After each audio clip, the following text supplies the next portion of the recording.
مميزات وعيوب اوبو رينو 14 اف 5G.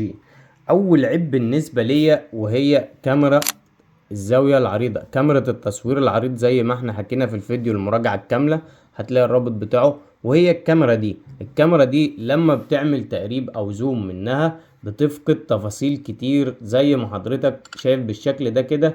لو جينا كده بتلاقي في تفاصيل كتير، لو عملت زوم كده على الصورة في تفاصيل كتير بتكون مختلفة، وبالنسبة لي الكاميرا دي مش افضل حاجة في الفئة السعرية دي.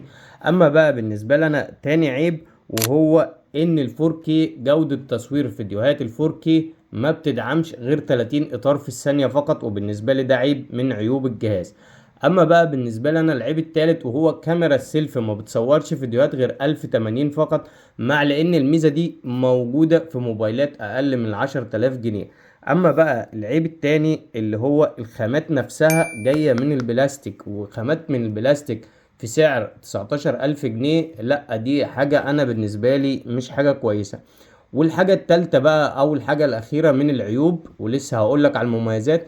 الحاجة دي من العيوب بالنسبة لنا، المعالج ده كان لو كان اقوى من كده شوية كان هيكون افضل في الفئة السعرية دي. اما بقى اهم ميزة في الجهاز نفسه، لو انت عايز بطارية كبيرة وعايز شاشة ممتازة وحابب تاخد تجربة صوت مفيش اروع منها، فانا هنصحك بالموبايل ده. انما انت لو هتاخده للالعاب او هتلعب بيه او اداء في الالعاب عالي، لا مش هنصحك بالموبايل ده.